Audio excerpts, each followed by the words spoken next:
రాష్ట్రంలో హిందువులు మనోభావాలు దెబ్బతిన్నాయి కాబట్టి దానికి ఈరోజు దర్శి నియోజకవర్గంలో వైఎస్ఆర్సీపీ కేడర్ మొత్తం కలిసి వెంకటేశ్వర స్వామి దగ్గర పాప పరిహార పూజలు చేయడం జరిగింది. ఈరోజు రాష్ట్రంలో చంద్రబాబు నాయుడు గారు ముఖ్యమంత్రి అయిన తర్వాత ఎన్నో విధాలుగా వైఎస్ఆర్సీపీ మీద, వైఎస్ఆర్ కాంగ్రెస్ పార్టీ మీద, జగన్మోహన్ మీద కావాలని చెప్పి ఎన్నో ప్రచారాలు చేస్తున్నాడు.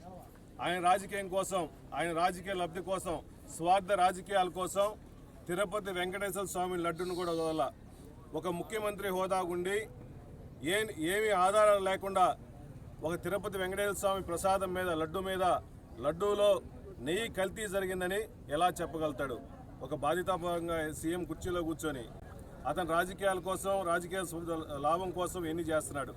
అయ్యా చంద్రబాబు నాయుడు గారు, మీరు గుర్తుపెట్టుకోండి, అలిపిరి బ్లాస్ట్లో కూడా వెంకటేశ్వర స్వామి మిమ్మల్ని కాపాడింది.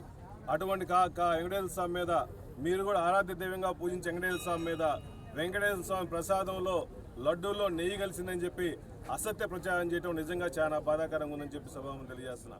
అదేవిధంగా ఈ హిందూ పరిరక్షణ కోసం జగన్మోహన్ గారు ఎన్నో గుళ్ళకి ఎన్నో విధాలుగా డెవలప్మెంట్ కార్యక్రమాలు చేశాడు. మీరు వచ్చిన తర్వాత నిన్న 10 రోజుల క్రితం అన్నవరం ప్రసాదాల్లో ఎలుకలు తిరుగుతున్న ప్రసాదం కూడా చూసే ఉన్నాం సోషల్ మీడియాలో. దాని గురించి మీరు స్పందించరు. మొన్న కనకదుర్గమ్మ గుడి దగ్గర ఒక రోజు మొత్తం పవర్ కట్ చేశారు. అమరావతిలో ఉన్నారు, కనకదుర్గమ్మ గుడి పక్కనే ఉంది. అటువంటి పవిత్ర దేవాలయాల్లో కూడా కరెంటు కట్లు చేస్తూ ఉంటే హిందూ పరిరక్షణ మీరు ఏం చేస్తున్నారు?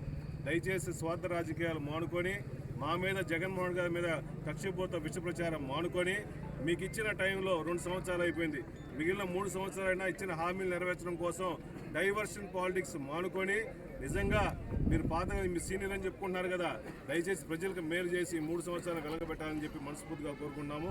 ఎప్పుడు కూడా మా నాయకులు కానీ, జగన్మోహన్ గారు కానీ సీఎం కుర్చీలో ఉన్నంత వరకు హిందూ ధర్మం కోసం, ఎప్పుడు పరిరక్షణ కోసం మేము ఎప్పుడు కాపాడుతామని చెప్పి మనస్ఫూర్తిగా తెలియజేస్తాం.